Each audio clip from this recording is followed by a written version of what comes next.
Hello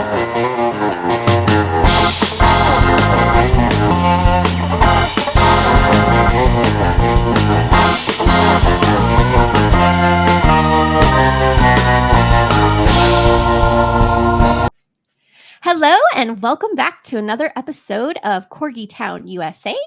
As always, I'm Candy, host and owner of Corgi Town. In my lap is Chuckles, our spokescorg. Hi, I'm Kat, and at my side is Digby, my little corgi. Digby the Doof. Digby the Doof. And we have Booger in studio. He is enjoying torturing her. Yes, He thinks it's his girlfriend. Yes, Booger does not agree. Booger does not agree. Unrequited. But we have Mortimer, who has been bugging Digby, and then Digby has been bugging Booger. So it's a nice little thing. And Hammer just hangs out away from everyone. Yeah, Hammer doesn't like all the noise. Yes. Hammer's over it. But we have the whole Corgi committee here. Happy to be here for you every week, all things Corgi and dog lifestyle. And I ended up finding someone on TikTok who is a tech in a veterinary practice. And I've been wanting to get more professionals in the veterinary community on our show to kind of talk about health and breeding and things like that and stuff that kind of affects all of us as parents. Yeah.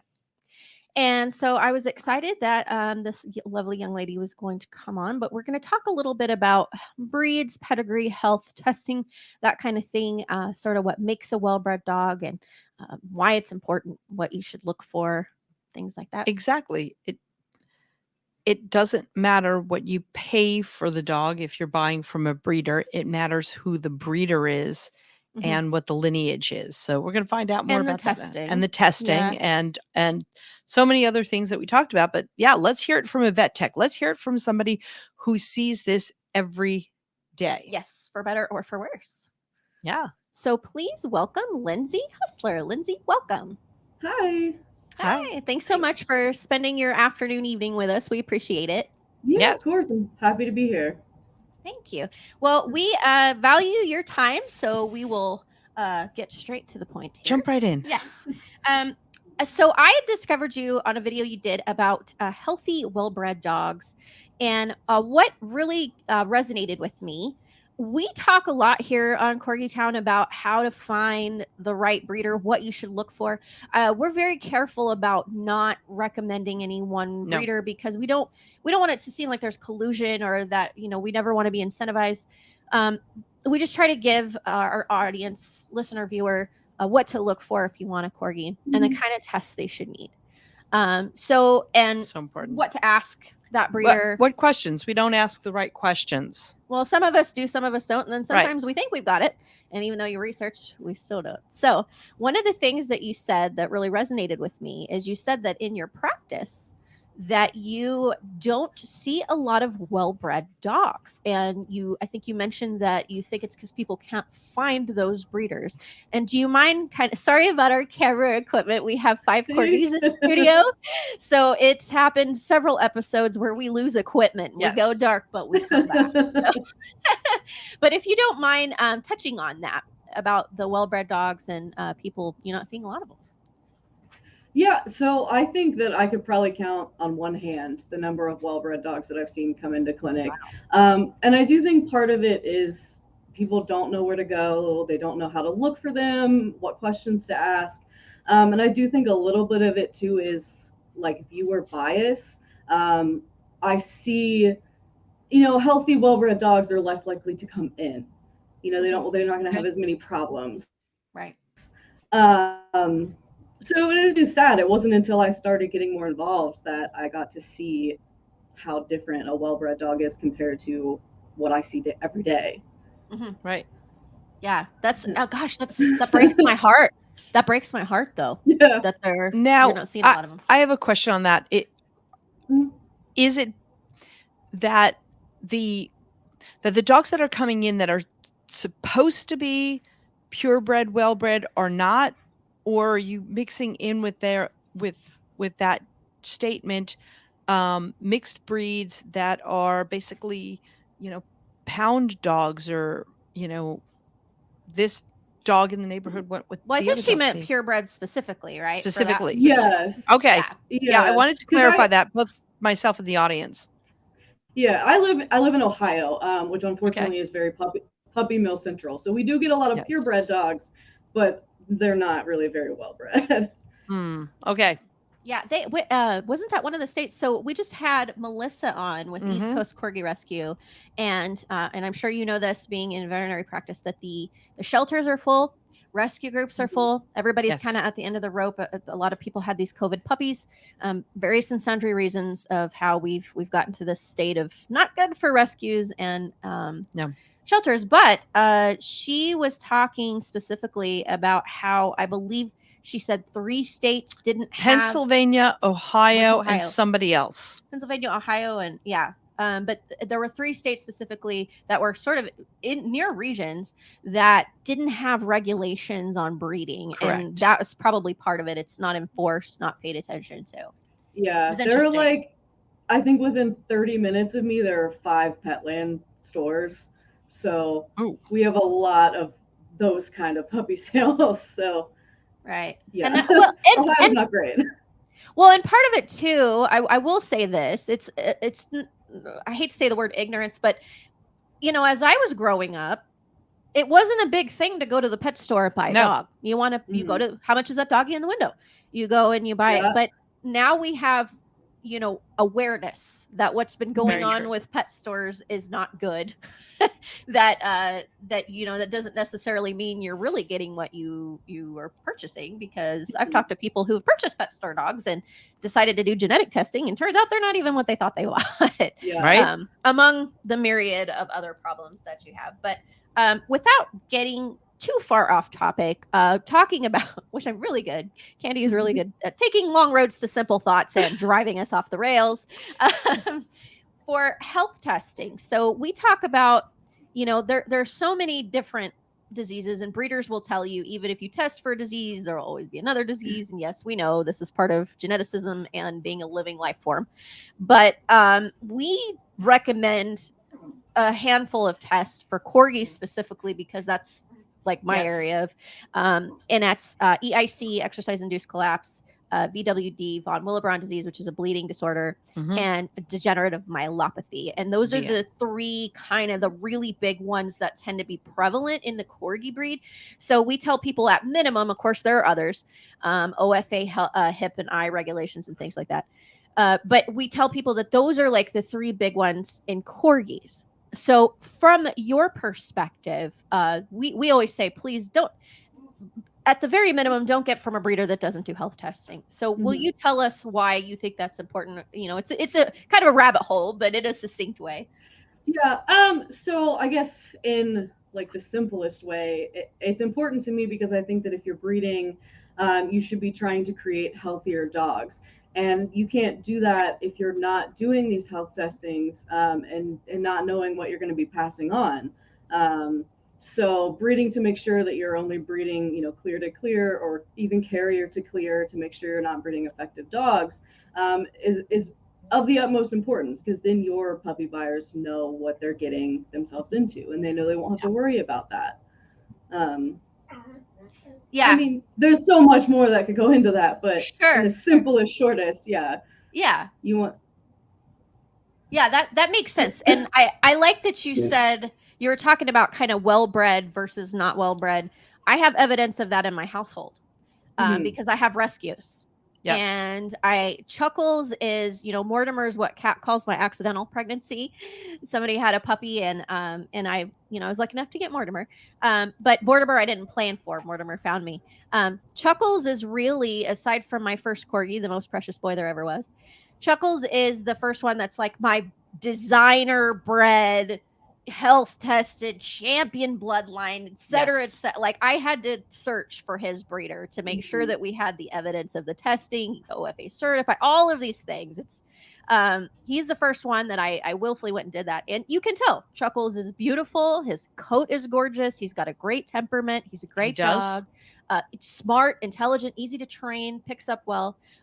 Case in point, we do these episodes and we batch record, and he sits in my lap quietly, mostly quietly, for hours at a time. Yeah. But Booger is a rescue that when I got her, I don't think she had ever been inside.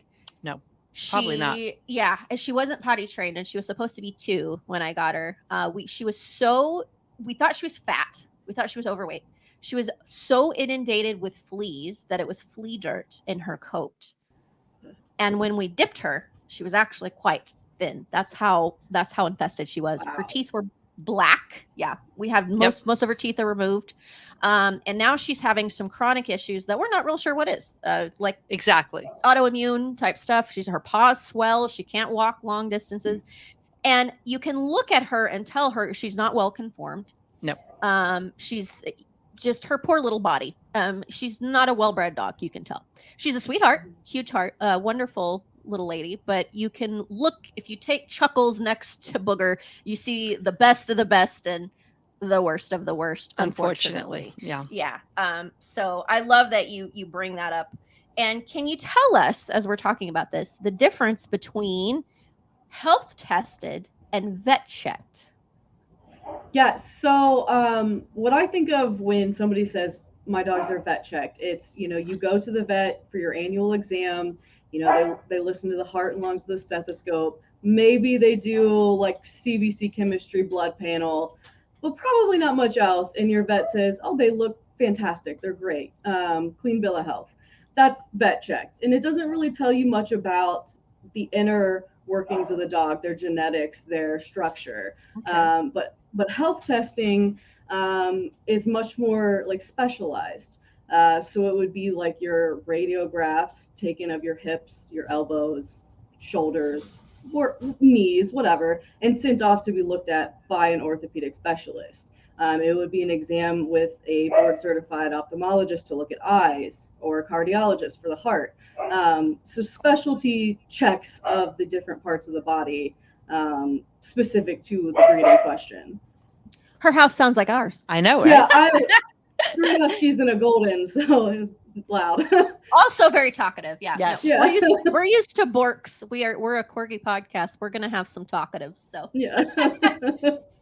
well, I love that you bring that up specifically on and I do have questions about that. So you talk about specialists, and we just had a gentleman that runs a society for cancer in dogs, canine cancer, and he was telling us about how specialized care are needed for certain conditions, and he was talking about cancer specifically, but was talking about how you would go to a dog oncologist if you knew you were facing cancer. You don't want your general practitioner. Are there, we talk about health tests before breeding, just like the DM, EIC, things like that.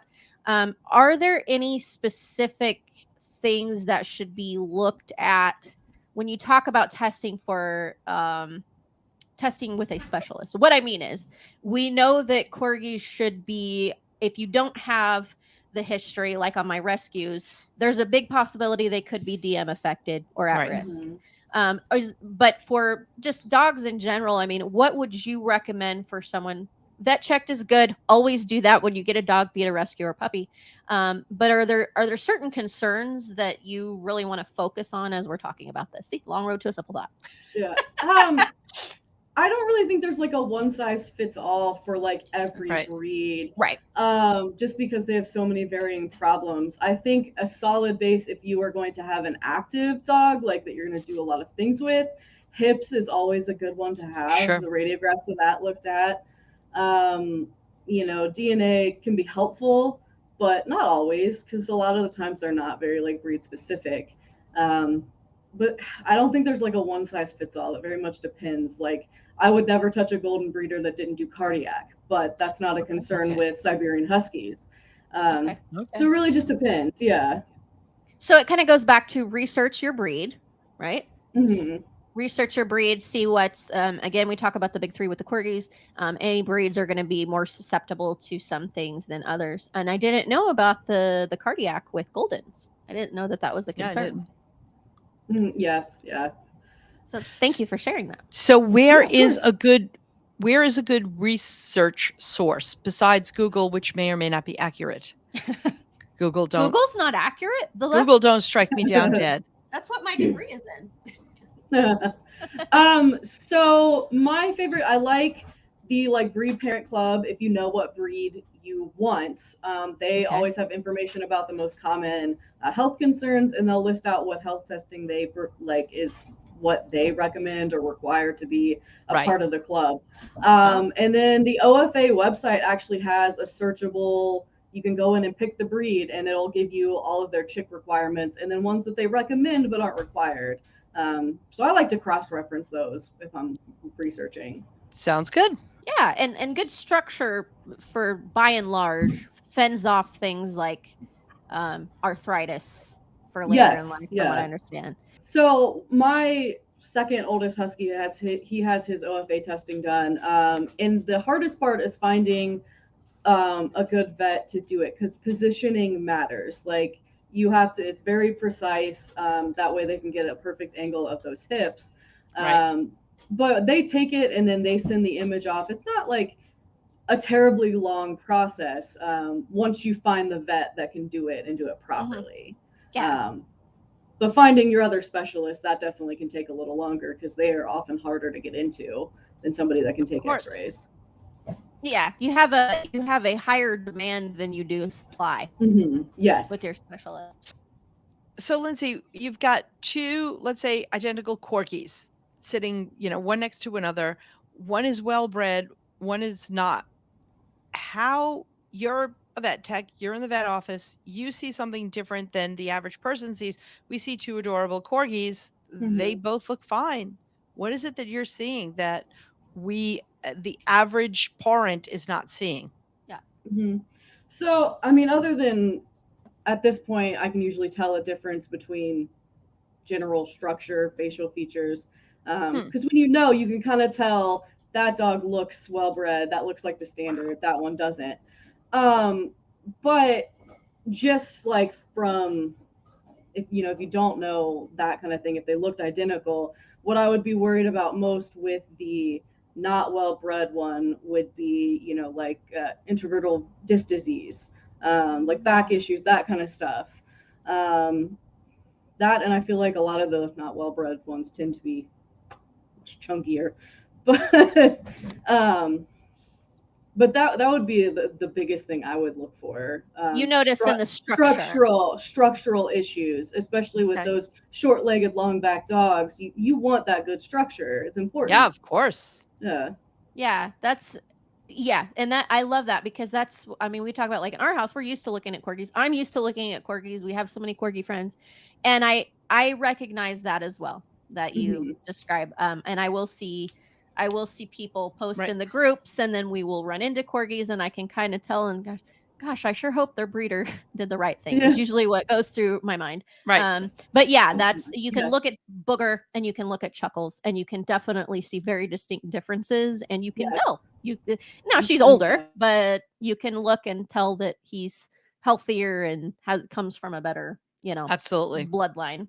So I love that we're talking about this. I did want to ask. So as we're talking about it, we're talking about what structure well-breed looks like. This is kind of a debate with the adopt don't shop crowd, and I've said it before. When people tell me adopt don't shop, I will say yes, please adopt if you can. I never argue. I'm always pro adoption. I've adopted several, but I also have breeder purchase, and so I think the what the focus is purchasing from a good breeder, and then that's kind of where the debate comes up. Right. Pedigree schmedigree, and that's kind of the argument you get. So to you, working in your practice in the veterinary medicine, why do you think pedigree is so important? So I'm going to use my personal favorite breed as an example. Sure. I love Siberian Huskies. So they have their two health tests. It's hips and eyes. Those are really the only things that are testable that are prevalent. The other issue that you can run into sometimes is epilepsy. There is no test for epilepsy. But what you can do is trace it through lineage. So if you don't have a lineage to trace, you have no idea whether you're carrying that and whether you're going to pass it on. And it is a devastating disease. I have friends that have dogs with it, and it's horrible to watch. I wouldn't wish that on anybody. So issues like that you cannot trace, or you can trace visually, but cannot test for, are why I think it is important. On top of just, overall breed preservation. Those types of health issues are why I think that pedigrees are very important. Yeah, and so is epilepsy very common among that particular breed, the Huskies? It's not like super common. I know a couple of dogs with it, but it's something that's easily bred away from. But Is it? there are a handful of not so savory breeders who Of don't course. seem to care. So it does pop up from time to time because Yeah, and we've had some conversations about that, about pedigree and preservation breeders. We love our preservation breeders. Yes. But even some of the preservation breeders tend to hold other markers more important than others. And there are some out there that will breed like probably epilepsy maybe, but also DM at risks. Yeah. And you put the litter at risk. So those are things that asking those questions, I think, of your breeder, very important. Documentation is important because anybody can say, yeah, we test for those. Well, yes. did they tell you that they tested negative, that the litter is not at risk? Can they give you documentation? Right. Proof. Yeah, get the proof, especially when you're paying. And Kat, you had mentioned about price. I mean, it's kind of all over the board as far as prices. But in my experience, it doesn't. This one is more or less expensive. Does not necessarily mean that you're getting better or worse. You've seen some of the, and I throw the Amish under the bus, but they treat animals as commodity and they often crossbreed and they do things like that. So those typically are not well-bred dogs because they don't do any of the testing. But I mean, you've seen things like this, and I'm glad that you're bringing it to our attention. These are questions you need to ask. If you are paying for the dog, the Amish breeder might charge you the same thing that the preservation breeder might. You are getting two very different pedigrees, two very different levels of health. So it's not so much about price, but definitely if you're going to get a puppy from a breeder, it's not just the price of the dog that you want to factor in. It's also that you're going to have vet bills and you want to buy premium quality food and et cetera, et cetera, et cetera. All these things, preventative care. And so talking about breeders' pedigrees, we have all heard, and Lindsey, you actually brought this to my attention, that mutts are hardier. Mutts are healthier. For some reason, mutts are healthier. I've heard it. I'm sure you've heard it. I've heard it.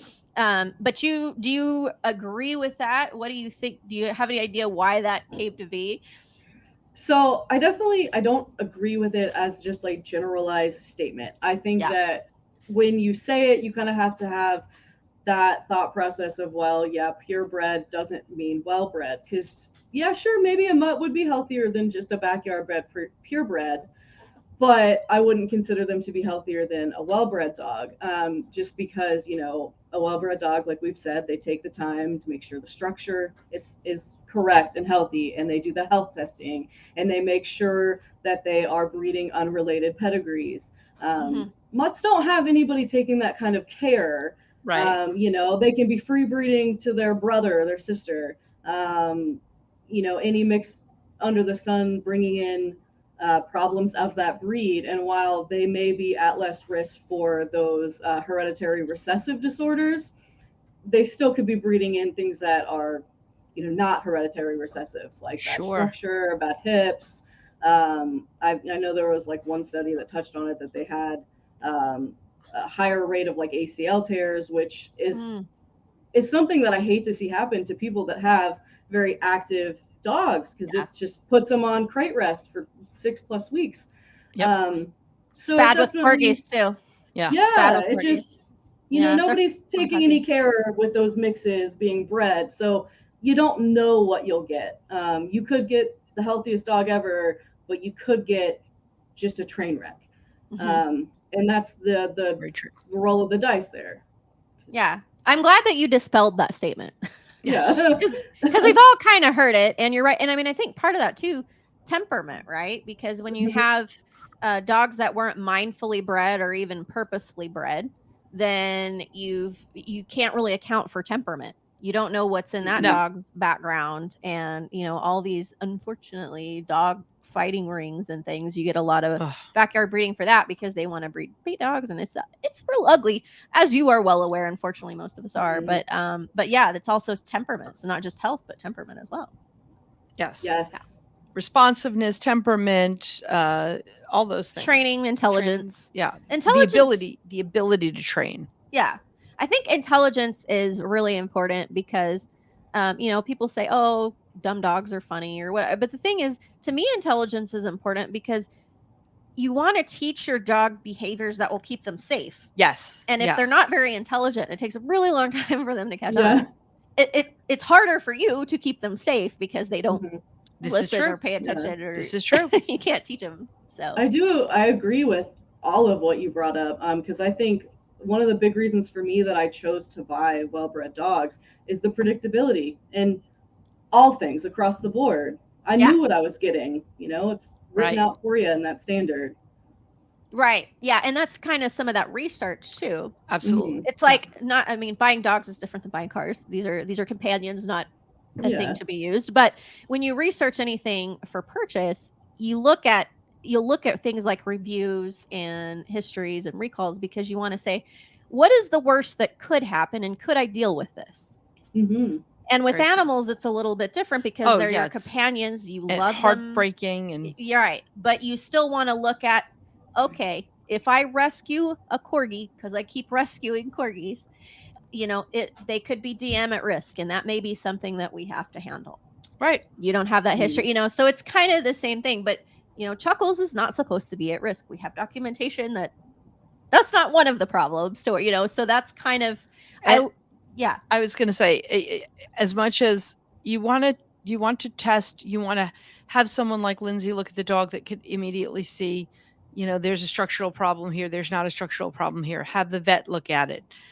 Do all those things. And I mean, my living proof is with a human and everything is fine and something happens. Mm-hmm. Yeah. That's one of those life form it's things. one of those, hey, life just kicked you. Yeah. Yeah. It is. I would say, I think, where I hear the saying that mutts are healthier are from people who just like to go to the pound, like to find that dog that they love and cherish so much. And even if that mutt wasn't healthy, it doesn't deter them. And they're healthy now because now they're loved and better and and I think, or they just, hey, look, my mutt is healthier and you just spent, $1,500, $3,000, whatever dollars. And, and you've got all these problems with your dog and I don't have any of these problems with my dog, or you're expecting problems with the dogs. Whatever you do, and I keep saying this, but whatever you do, whether you're getting a well-bred dog, a rescue dog, leap is going to happen. Yeah. Whatever happens, leap is going to happen. And we are. Love that dog. But with the genetic testing, you shouldn't have to deal with some of the things that we know that we can control, which is the DM argument. We don't have all of, like, for instance, because we've learned the most about that. Yes. You don't know just because the litter's at risk does not mean they're going to develop it. That's one of the justifications we hear, right? Mm-hmm. And we say, but if you know for sure, even though the research isn't all out on that, but for sure you could 100% prevent a litter that was at risk. That I have not been convinced otherwise, right? And we did learn from Melissa, because again, I'm very pro rescue, I'm very pro adoption, but I'm not anti-breeder. I'm anti-backyard breeder and anti-puppy mill. Mm-hmm. And we've learned from Melissa that these dogs that come from well-bred bloodlines don't wind up in shelters hardly ever, unless there was something that happened. There was a death or an illness, and the family stepped in. It's typically things like that. But this is a myriad of reasons. One, because good breeders will take back puppies if something happens. Yes. And find them new homes.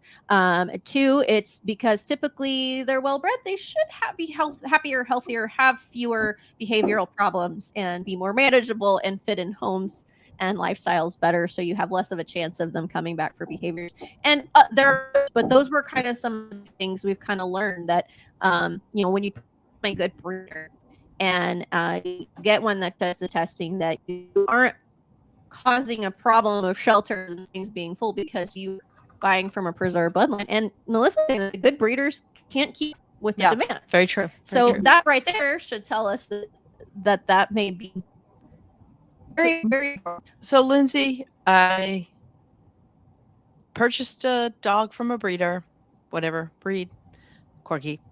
I come into your office and, hey, I think that this is a well-bred dog. I mean, the salesperson / breeder just told me that this is a well-bred dog. I find it's expensive. It's cute. Yeah. I find out it's not. What next? What happens? What do we look for? What next? Like if you were wanting to do or to get a well-bred one next, you mean? Or if she was in your office, I'm in your office. I find out that the puppy love of my life is not who I thought he was. Mm-hmm. You didn't know about. No, it's the puppy in your life. He's not who you thought he was. She's not the well-bred dog you thought she was. Now what do I do? I'm mom. I'm the parent. This is my baby. What should we look for? What should we do differently? Maybe not differently, but how do you proceed? How do you proceed? Yeah. Okay. Yeah. So I always like to tell people that a dog being poorly bred does not mean it has to be poorly loved. Poorly bred dogs, they can make great pets. And it's not anything against the dogs themselves. It's just, in the future, that's not a breeder we want to support. Yes, right. People did this. People. Yes, yes. And my advice would always be to, look into those most common breed issues, purchase insurance, which I would recommend that either way. My dogs all have it. It's just a, good blanket safety net to have. Yeah. But look into those issues so that you can, try to prevent any structural concerns, because some of that is environment. So you can do what you can to aid that. Insurance, and then, just not breed it, because I know some people want to do that with their little perfect puppy, but yes, please don't. Please don't. Yeah. And again, that's another earmark of a good breeder. You're going to sign that you're going to get that dog altered, that you are going to get that dog spayed or neutered. That's all of the good breeders do that. It's a spay or neuter contract. So, and Kat would never get rid of the dog or say it wasn't a good dog. Oh gosh, no. I think the question for anybody answering that's if you do end up buying one, say, oh well, I didn't know, I thought this was a good breeder, and then you find out that you didn't get accurate health testing, and that happens, right? People think, oh, this is a good breeder, they got the recommendation, they get the dog, turns out they don't have the health test they thought they did, so they could be at risk of some of these things, and they go to the vet and they say, oh, that conformation's really not good, you're going to have to keep their throws low when you play ball, all these different things. And that happens. And so I'm glad you asked the question, because it's, and that's a good answer, Lindsay. Right. Do the research on, okay, well, you find out that it wasn't as well-bred as you thought. Do the research on what the big at-risk factors are, and just be prepared. And I like what you said, purchase insurance. Give yourself a little peace of mind so that you you have a cushion if you do end up needing more medical, such like our house. Very much.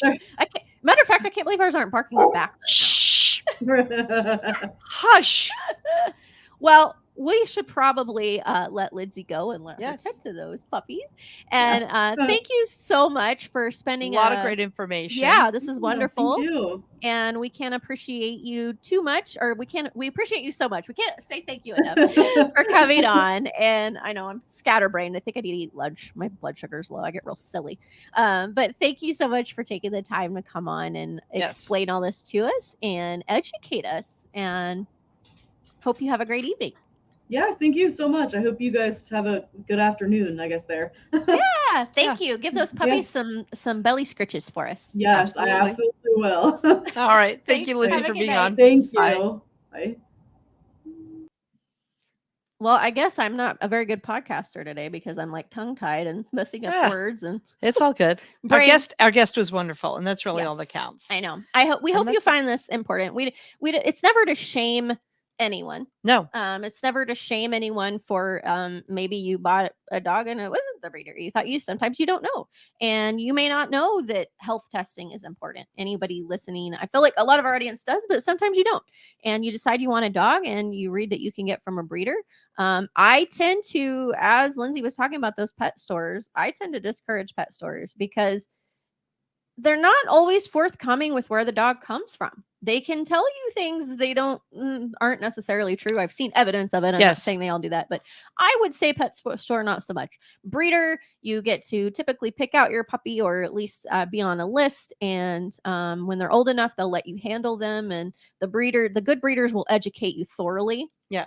On what you're getting into as well. I think the bottom line is absolutely you want that health insurance. I mean, we need it for us humans, the health insurance, because you don't know what's going to happen. You want it for your dog because you don't know what's going to happen.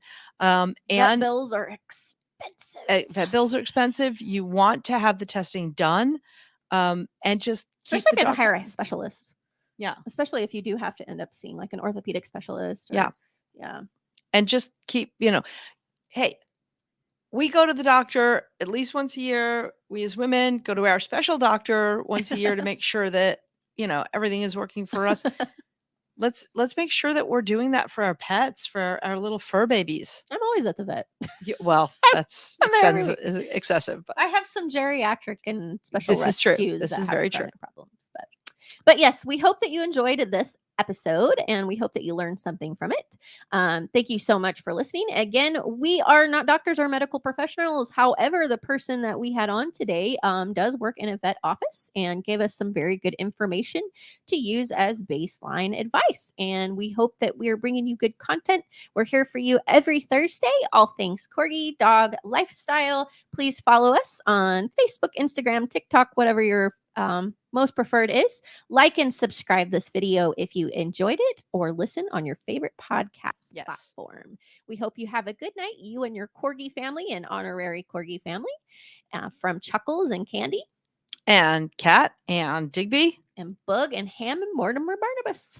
Have a good night. Have a good night. See you next week.